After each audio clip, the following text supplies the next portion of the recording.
Hello everyone, welcome back to my channel. আজকে আমি বানাবো সহজ পদ্ধতিতে আলুর পরোটা।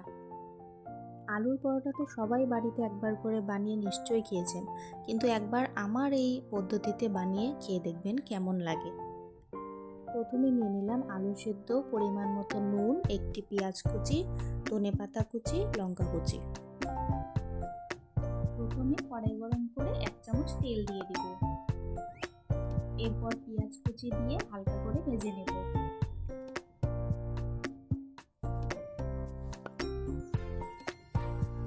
পরিমাণ মতো নুন দিয়ে দিলাম।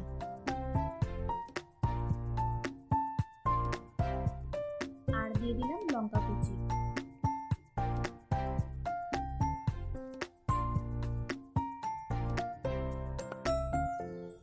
কিছুক্ষণ ভেজে নিয়ে সেদ্ধ করে রাখা আলু দিয়ে দিব।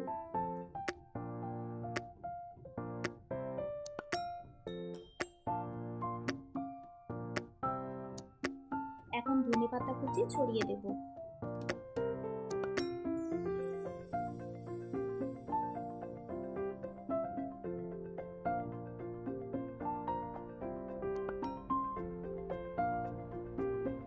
ধনেপাতা কুচিগুলো ভালো করে মিক্স করে নিব আলুর সাথে। ব্যাস, আলুর পুর রেডি হয়ে গেল। 1 কাপ আটা ও 1 কাপ ময়দা আমি আগে থেকে নুন তেল দিয়ে মাখিয়ে নিয়েছিলাম। এরপর পরোটাগুলো একে একে করে বেলে নেব।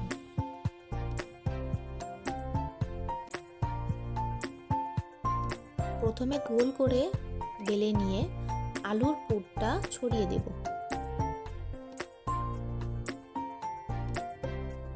আমি আজকে গোল করে আলু পরোটা বানাচ্ছি না, আমি আজকে ত্রিকোণ করে আলু পরোটা বানাচ্ছি, তাই অবশ্যই আমার ফোল্ডিংটা ভালো মতো দেখে নেবেন। অল্প করে তারপর জল দিয়ে দিব সাইডে, যাতে আলুগুলো কোনো মতোই বের না হয়ে যায়। আজকের রেসিপিটা যদি আপনাদের ভালো লাগে, আমার চ্যানেলটিকে লাইক, শেয়ার, সাবস্ক্রাইব করে আমার পাশে থাকবেন। আমার রেসিপিটা ফলো করে এইভাবে একবার আলুর পরোটা বানিয়ে খাবেন, আশা করি ভালো লাগবে।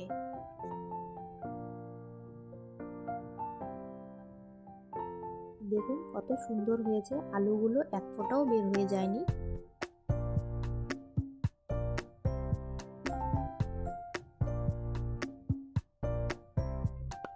এখন আমি অল্প তেলে আলুর পরোটাগুলো ভেজে নেব।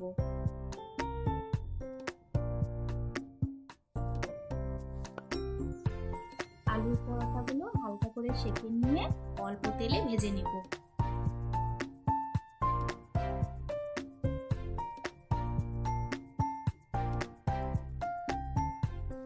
হালকা রং আসা অবধি ভাজতে থাকবো।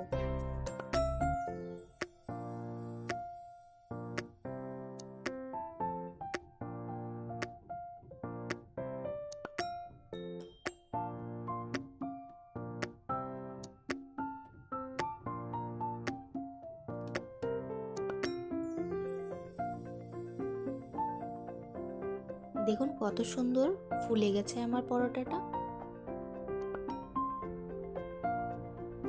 ব্যাস, তৈরি হয়ে গেল আমাদের আজকের রেসিপি, খুবই সিম্পল ভাবে আলুর পরোটা। এখন আমি একটু ছিঁড়ে দেখিয়ে দিই যে আলুর পরোটাগুলো কত সফট হয়েছে আর একদম আলু বের হয়ে যায়নি। আজকের ভিডিও দেখার জন্য আপনাদের সবাইকে অনেক ধন্যবাদ। সবাই খুব ভালো থাকবেন।